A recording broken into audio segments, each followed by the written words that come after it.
नमस्कार. आजचा दिवस माझा. म्हणतात ना, मनी नाही भाव तर कसं देवा मला पाव.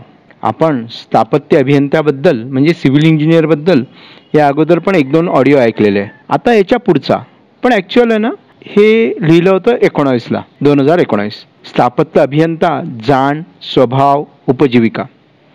आज दिनविशेष निमित्ताने 15 सप्टेंबर 2019 भारतरत्न सर अभियंता स्वर्गीय मोक्षगुंडम विश्वेश्वरय्या यांना सुवर्ण सुमनांजली.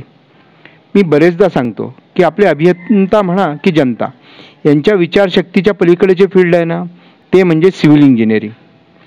पण जनता काय पाहते, घर बिल्डिंग रोड एवढंच. त्यामुळे या फील्डची जास्त माहिती किंवा ज्ञान फार कमी लोकांना आहे. त्यात गेले 5-6 दशक असे वागतो की अभियंत्यांना व्हॅल्यू किंवा रिस्पेक्ट खूपच कमी आहे. परिणाम काय होतो, मिळणारा पैसा पण कमी आहे. त्याचा परिणाम काय होतो, या सिव्हिल इंजिनिअरिंगकडे हुशार लोक जात नाही. हुशार लोक गेले नाही म्हणजे काय होतं, रिसर्च आणि डेव्हलपमेंट हे होतच नाही. मग काय, प्युअर देशी मानसिकता, कॉपी पेस्ट कोणचाही नक्षा घ्या का काही पण घ्या. आणि यातच लोकांची मानसिकता अशी झाली आहे, ते अभियंते असो, लेबर कॉन्ट्रॅक्टर असो की सामान्य जनता, त्यांना असं वाटतं की आपला मुलगा मुलगी सिव्हिल इंजिनियर नकोच. आता यावर उपाय काय आहे, तर सर्वात पहिले या फील्डचा अभ्यासक्रम किंवा या क्षेत्रामध्ये काय येतं याची माहिती घेणे किंवा देणे. यात काय येतं, जंगल, डोंगर, धरण, बोगदे, किल्ले, heritage, floating bridge, military engineering services, irrigation, रोडमध्ये पण black spot, crossing, driver sense, junction of RCC, त्याच्यानंतर पॉट होल्स. कारण मोठे इंडस्ट्रीज किंवा सोसायटी आहे ना, ते पण आता स्वतःचे रोड बनवत आहेत. येणे करणारा पण स्वतःचा रोड बनवतो आहे. Highway, bridges, flyover, FOB, dam, pipeline, river, lake connection. रेल्वेचं पण स्वतःचं सिव्हिल डिपार्टमेंट आहे. रेल्वे इंजिनिअरिंग वेगळं आहे, हार्बर्स वेगळे आहे, मल्टी स्टोरीड बिल्डिंग आहे. आता नवीन सरकार आल्यापासून स्काय हाय स्टॅच्यूज आलेले आहे, अंडरग्राऊंड टनेल आलेले आहे, ट्रॅक आहे, रोड आहे, हिल डेव्हलपमेंट आहे, सॉईल कन्झर्वेशन आहे, सॉईल टेस्टिंग आहे. आणि टेस्टिंग नावाचं युनिट आहे ना, या इंडस्ट्रीमध्ये ते इतकं मोठं आहे, पण आपली सरकारच बिनडोक आहे आणि अभियंत्यांना तर डोकंच नाही आहे. त्याच्यामुळे यांनी टेस्टिंग हा पार्टच बिघडून टाकला. कारण कर खोटं बन मोठं, ही जी एक मानसिकता आपल्या देशामध्ये आहे ना, ही तर खूप अगदी आता तळागाळापर्यंत रुजलेली आहे. बरोबर आहे.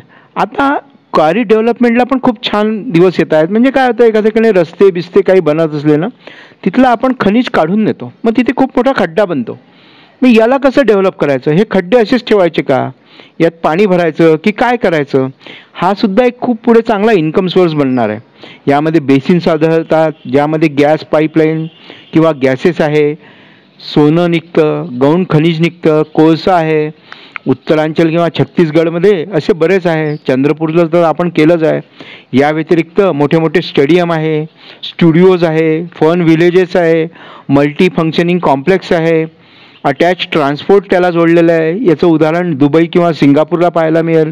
मल्टीलाईन हायवेज आहे, हार्बर्स आहे. हे विश्व पण खूप मोठं आहे.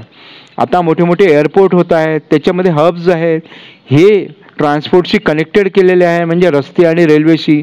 टॉवर्स आहे, वेगवेगळे उंच टॉवर्स येत आहे, त्यामध्ये कुलिंग टॉवर्स आहे, गॅस टँक्स आहे, अशा बऱ्याच गोष्टी आहे. पाण्याच्या टाक्या आहे, सिवरेज ट्रीटमेंट प्लांट आहे, फिल्टर आहे, त्याच्यानंतर सिवरेज सिस्टीम्स आहे, इंडिव्हिज्युअल युनिट्स आहे, इंडस्ट्रीयल युनिट्स आहे, टाउनशिपचे युनिट्स आहे, फायर फायटर, हायड्रंट. हे विश्व तर अजून वेगळं आहे. याबद्दल तर आपल्या देशामध्ये 10% पण अभ्यास नाही आहे.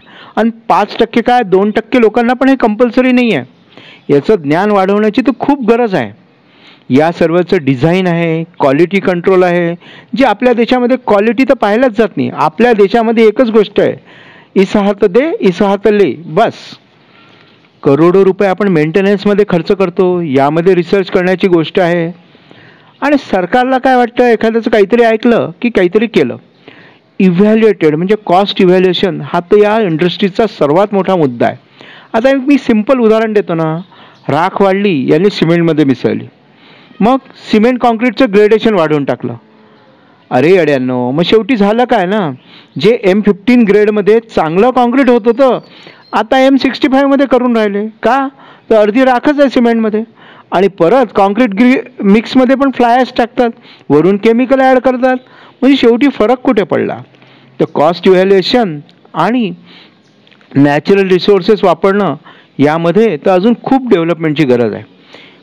कारण आपण काय करतो, घडी घडी पाश्चिमात्य नाही तर पूर्वांच्या देशांना अनुकरण करतो. आणि आपल्या इथली वातावरण कसं, आपल्या इथलं टेम्परेचर कसं, आणि वास्तुशास्त्राबद्दल सांगायचं ना तर यामध्ये 90% तर ढोंगच आहे. कारण शास्त्रीय पद्धतीने अभ्यास कोणी करत नाही, भौगोलिक अभ्यास कोणी करत नाही, मानसिकतेचा अभ्यास कोणी करत नाही. फक्त कोणची तरी 2-4 पुस्तकं आणायचे आणि त्यानुसार लोकांना लाखो रुपये खर्च करायला लावायचे. आत्ताचं जे उदाहरण सांगतो ना, माझ्या मित्राचा एकाचा फ्लॅटने विकला चालला. त्याने मला एकदा सांगितलं, पण मी थोडंसं दुर्लक्ष केलं. मग त्याने काय केलं, एक वास्तू कन्सल्टंट आणला. त्या फ्लॅटला चांगलं 2-2.5 लाख रुपयाने रिनोव्हेट केलं. आता 6 महिने झाले परत माझ्या मागे लागला, अरे माझा फ्लॅटने विकला चालला, माझा फ्लॅटने विकला चालला. म्हणलं तू काय केलं? नाही म्हणे, मी तर 2 वास्तुशास्त्रज्ञांना आणलं आणि त्याच्यानुसार चेंज केला. अरे म्हटलं, मग तू ज्या डॉक्टरचं औषध घेतलं त्यालाच सांग की माझा आजार बरा नाही झाला. आता म्हणे ते माझा फोनही नाही उचलत. माझं म्हणण्याचं तात्पर्य असं आहे, आपल्या इथली भौगोलिक परिस्थिती पहा, लोकांची मानसिकता पहा, पर्यावरण पहा आणि त्यानंतर शास्त्रामध्ये बदल करा, ना की कुठलेही कॉपी पेस्ट करा. आता एवढे फील्ड मी सांगितले, यामध्ये कुठलेही एक फील्ड घेतलं ना त्यामध्ये 100 सबवर्क आहे, सब पार्ट आहे. त्याच्यामध्ये पण तुम्ही स्पेशलायझेशन करू शकता. नुसतं तुम्हाला सांगतो ना, एक पाईपलाईन म्हणलं तर गॅसची आहे, पाण्याची आहे, सिवरेजची आहे, अशा अनेकोधीच आहे. आणि साधं तुम्ही डोमेस्टिक पाईपलाईन जरी घेतलं ना त्यामध्ये पण 350 ॲटम आहेत. जनता आणि 90% अभियंते किंवा प्लंबर हे सगळं मनाने ठरवतात, काय कुठे लावायचं, किती इंची पाईप लावायचा, काय कसं करायचं. माझं म्हणणं, यात सुद्धा एखाद्याने डिझाईन करून स्पेशलायझेशन दिलं ना तर त्यामध्ये खूप उपाय होईल आणि खूप चांगलं होईल. सरकार नुसतीच सांगत राहते पाणी वाचवा, पाणी वाचवा, आणि प्रत्येकाच्या घरामध्ये गलेलठ्ठ मोठे मोठे नळ की हातावर पडतं 2 थेंब आणि गटरीत जातं बादलीवर. म्हणजे 200 ml ची युरिन असते आणि 10 लिटर पाणी आपण त्याच्यावर टाकतो. म्हणजे तुम्ही विचार करा, आपण प्रगती केली का? पाणी वाया घालवतोय का की काय करतोय? आणि मी तर मागेही सांगितलं, आपल्या इथे सर्व सरकारांनी काय केलं, मोठ्या मोठ्या टाक्या, पाईपलाईन आणि धरणं बनवले. अरे पण त्याचं रिसोर्सेस काय, पाणी किती वेळा येतं, त्याची साठवणूक कशी, त्याचा वापर कसा, नुसतं सांगून समाज बदलतं का हो? पाणी वाचवा आणि वीज वाचवा. कोणी इव्हॅल्युएशन करून पाहिलं की खरोखर आपण वाचवतोय का वाया घालवतोय? नाही. ती बुद्धिमत्ता, तो अभ्यास तर आपण अजून पुढे पाहणार आहे. कितीतरी लोक सेप्टिक टँक बनवतच नाही, कोणी डायरेक्ट एक्झिट करतं, तर कोणी सेप्टिक टँक आपल्या मनानेच बनवतो. अरे त्याचं पण एक डिझाईन आहे. प्लंबिंगमध्ये CPVC, UPVC, PVC पाईप कोणचा नक्की वापरला पाहिजे, कशात नक्की बचत आहे, आतलं काम करायचं तर कसं करायचं, बाहेरून काम करायचं तर कसं करायचं, पाईपला एनकेसिंग करायची आहे का, ह्याच्यामध्ये काय असतं सामान्य माणसाला समजत नाही. आणि मी सांगतो ना, तद्दल अगदी गरिबापासून श्रीमंतांपर्यंत आणि सरकारपासून सरकारी कर्मचाऱ्यांपर्यंत नजरहटी आणि दुर्घटना घटी. बस असंच तुम्ही लुटल्याच जाता. आणि काय, एक प्रत्येकजण आपल्या फील्डमध्ये दुसऱ्याला लुटतो आणि जिकडे माहीत नाही तिकडे लुटल्या जातो. आणि याची सर्वात प्रथम सुरुवात होते ही शिक्षणापासून. मी म्हणतो, जसं तुम्ही प्लॅन बनवून घेता, RCC डिझाईन करून घेता, तसं प्लंबिंग, सॅनिटेशन अशा भरपूर गोष्टींचं तुम्ही डिझाईन करून घेतलं आणि सरकारने क्वालिटी ग्रीड म्हणून मोठमोठ्या इन्स्टिट्यूशन स्थापन केल्यानं की जो सामान्य माणसाला, म्हणजे मी तर सिव्हिल इंजिनिअरिंगचं नाही म्हणत, अहो तुम्ही दूधसुद्धा घेताना त्यात किती भेसळ आहे तुम्हाला माहीत नाही, तुम्ही भाजी घेताना त्याच्यात किती भेसळ आहे माहीत नाही. गव्हर्नमेंटने अशा सर्व प्रायव्हेट लॅबला, जसं रक्तलघवी तपासायच्या आहेत की नाही, तशा सगळ्या टेस्टिंग लॅबला मान्यता द्यायला पाहिजे. हा खूप मोठी एक इंडस्ट्री होईल आणि याच्याने काय होईल, वचप बसेल लोकांना. पूर्वी ब्लड युरिनमध्ये सुद्धा घोटाळे होत होते, आताही होत असतील मला माहीत नाही, पण बऱ्याच वेळा खरं तुम्हाला मिळतं, म्हणजे 90% वेळा. अजूनही यामध्ये एक इंडस्ट्री आहे, वेल्डिंग इंडस्ट्रीज. आता दिवसेंदिवस काय होऊन राहिलं, स्ट्रक्चरल स्टील वर्क खूप वाढून राहिलं. याचा खूप अभ्यास, म्हणजे विदेशी लोक काय करतात, आपल्यातल्या इंजिनियरकडनं डिझायनिंग, ड्रॉइंग आणि ॲक्युरेट मेजरमेंट कसं राहील याचं सगळं डिटेल बनवून घेतात. इवन इफ नटबोल्ट सहित आणि तिकडे मॅन्युफॅक्चर करतात किंवा इकडेच करतात आणि शिपने तिकडे घेऊन जातात आणि तिकडे जाऊन फक्त नटबोल्टने मोठ्या मोठ्या इंडस्ट्रीज किंवा मोठ्या मोठ्या बिल्डिंग बनवतात. आपल्या इथे काय करतात लोक, एखाद्या वेल्डरला बोलवतात, त्याला विचारतात किती रुपयात करशील, तो 5,000चं काम 10,000त सांगतो, घासघीस करतात, 9,000 रुपयात देऊन देतात आणि वरून 1,000 रुपये वाचवल्याचा आनंद करतो. वेल्डर पण काय करतो, त्याला माहिती असतं की इथे 5 किलोचा अँगल चालतो, तिथे 10 किलोचा टाकतो. म्हणजे तोही खूप पैसे कमवतो असं नाही आहे, पण त्याला अक्कलही नसते आणि तो काय विचार करतो, मोठं टाकलं तर मालक काही म्हणणार नाही. असं करून ती लुटालुटी होते. यापेक्षा जर एखाद्या इंजिनियरला 1,000-1,500 रुपये दिले आणि त्याच्याकडनं बाल्कनी एक्सटेन्शन, पाईपलाईन किंवा अशा कोणतेही तत्सम डिझाईन करून घेतले आणि त्यात वापरलं, तर त्यामुळे काय होईल, आपला पैसा वाचेल, देशाचं मटेरियल वाचेल, त्या बिल्डिंगमध्ये लागणारा एक्स्ट्राचा खर्च, ट्रान्सपोर्टेशन, हे सगळ्या गोष्टी वाचतील आणि याचा निश्चितच सगळ्यांना फायदा पण होईल. तसं माझं नेहमीच म्हणणं असतं की देशी पब्लिकला आकलनबुद्धी थोडी कमीच आहे. एलिव्हेशन, कंपाऊंड वॉलवर 1,000 रुपये खर्च करतील, हजारो रुपये खर्च करतील, नको तिथे टेक्स्चर करतील किंवा अजून काही लावतील, पण 1,000-2,000 रुपयामध्ये तांत्रिक बाबींचं डिझाईन नाही करून घेणार. आणि यामध्ये इंजिनिअरिंग लोकांची पण साखळी हवी. विशिष्ट गोष्टीचं त्यांनी डिझायनिंग कंपल्सरी करायला पाहिजे आणि करायलाच हवं. त्यामध्ये देशाचं मटेरियल पण वाचतं आणि वेळ पण वाचतो. असे अनेक विषय आहे ज्यात सिव्हिल इंजिनियर नाहीतच, पण जे जरुरी आहे, जोवर आपण आपल्या क्षेत्रातल्या स्पेशलिस्ट बनत नाही किंवा बनवत नाही, तोपर्यंत आपल्याला ही फील्ड छोटीच वाटणार किंवा कमी पैसे देणारी वाटणार आहे. त्यासाठी सर्वात पहिले जरुरी आहे respect civil engineer, employ civil engineer, contribute the work with civil engineer, become specialist, make a social publicity, adopt new technology, new design for at least 70 years, eco friendly structure. मी मागे पण एका मुद्द्यात सांगितलं होतं की प्लास्टर नंतर पण आपण जिप्सम, POP इतकं वापरतो आणि गणपती बाप्पा म्हणतो मातीचा आणा म्हणून ओरडून ओरडून सांगतो. यामध्ये लो कॉस्ट स्ट्रक्चर पण बनवता आलं पाहिजे.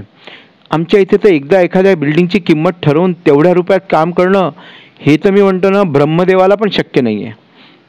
आता बिल्डर लोकांचं एक उदाहरण सांगतो ना, सर्व बिल्डर लोकच मोठ्या मोठ्या टाईल्स लावतात. याचा फायदा फक्त कंपनीला आहे. वास्तविक पाहता वजन वाढतं, आकार वाढतो, त्यामुळे जाडी आणि ताकद वाढवावी लागते, त्यामुळे सिमेंट किंवा केमिकल जास्त लावावं लागतं, त्याचे जास्त पैसे. टाईल्सची साईज वाढली, तिचं कार्टिंग वाढतं, बाकी तिच्यात ताकद वाढवावं लागते म्हणून टाईल्सचे पैसे जास्त आणि सगळ्या गोष्टी वाढल्या मग बिल्डरचा प्रॉफिट पण जास्त, लेबर जास्त लागतात आणि छोटे छोटे टॉयलेट्स असतात आणि त्याच्यामध्ये काय करतात, 5x3ची टाईल्स लावतात. अरे येड्यांनो, तिथे कोण येऊन पाहून राहिलं तुम्हाला? 2 मिनिटात जाता, वॉशरूमला जाता आणि 3ऱ्या मिनिटाला तुम्ही बाहेर येतात, कारण घाणच इतके असतात. ते सरकारी असो का 90% प्रायव्हेट असो. तुम्हाला समजलं पाहिजे की इथे किती बाय कितीची टाईल्स हवी, असं काय करणार आहे आपण तिथे. पण नाही, आपली मानसिकता ही आखूड आहे, बुद्धिमत्ता आखूडच आहे. बिल्डर्स किंवा अभियंते असं करत नाहीत. ते सामान्य जनतेला द्यायच्या टॉयलेटमध्ये ना 5x3ची टाईल्स लावतील आणि हाय कॉस्टने त्यांच्याकडनं पैसे घेतील. आणि याच्यामध्ये मी सांगतो ना, कॉम्प्युटर ज्याने बनवलं की नाही खरोखर हुशार आहे. आमच्या इंजिनिअरिंगमध्ये कोणताही architect association, builder association, engineer association किंवा अजून जे आहे हे कधीच ठरवत नाही की आमची कोणची लाईन किती मीटरवरनं जाईल, किती डायमीटरची असेल. यांना युनिव्हर्सल कामच नाही.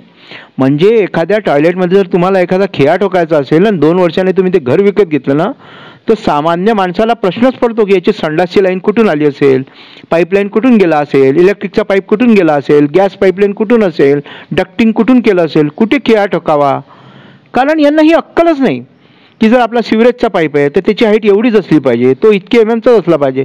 ज्याला जसं वाटेल तो तशा मनाने करतो आणि वरून स्वतःलाच हुशार समजतो. परिणाम काय होतो, खर्च जास्त जातो आणि समजत नाही. जसं तुम्ही USB पोर्ट घेता, USBची लाईन USBलाच असते.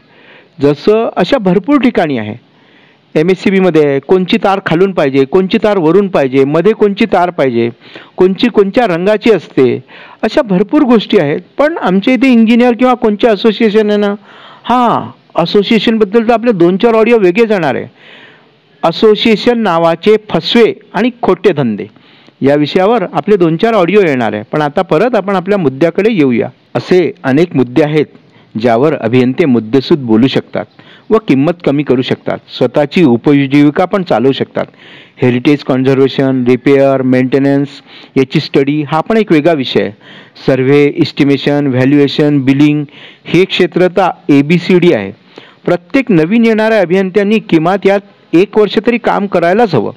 Technical guidance, YouTube channel, personal presentation, photographer हे काम करू शकत नाही. या क्षेत्रामध्ये पण अभियंत्यांनी आलं पाहिजे. आपल्या आपल्या प्रोजेक्टचं यूट्यूब चॅनल बनवणे किंवा त्याचं प्रेझेंटेशन करणे, नुसती खोटी ॲडव्हर्टाईज बनवून फायदा नाही हो. त्यामधल्या टेक्निकल बाबी खरं काय हेच लोकांना चॅनलच्या माध्यमातून समजवलं पाहिजे. नाही तर काय होतं, आज बिल्डर नुसतेच लावतात 40 ॲम्युनिटीज, 50 ॲम्युनिटीज. म्हणजे काय, एका ठिकाणी जिममध्ये जर 2 वस्तू लावल्या तर ते 2 वस्तूला ते 2 ॲम्युनिटी म्हणतात. कारण देशी पब्लिकला माहीत नाही आहे की पूर्ण जिम म्हणजे एक ॲम्युनिटी आहे. त्या जिममधल्या 16 वस्तू म्हणजे 16 ॲम्युनिटी नाही आहे. पण लोकांना उल्लू बनवा आणि आपलं सरळ करा. सिव्हिल इंजिनिअरांनी आपल्या भविष्यासाठी खूप काही करायची गरज आहे. म्हणतात ना, मुलाचे पाय पाळण्यात दिसतात. तसं नवनवीन विद्यार्थ्यांनी अभ्यासक्रमाच्या 2ऱ्या वर्षीपासून आपली आवड किंवा विषयाच निवडावा आणि त्यात सखोल जावं. जिथे सरस्वती असते तिथेच लक्ष्मी वसते. त्यामुळे पैसे मिळतातच. अजून बरंच आहे, पण आज इथे स्वल्पविराम देतो. आजच्या या अभियंता दिनी आपले गुरु श्री मोक्षगुंडम विश्वेश्वरय्या यांना नमन करतो आणि जय हिंद, जय भारत.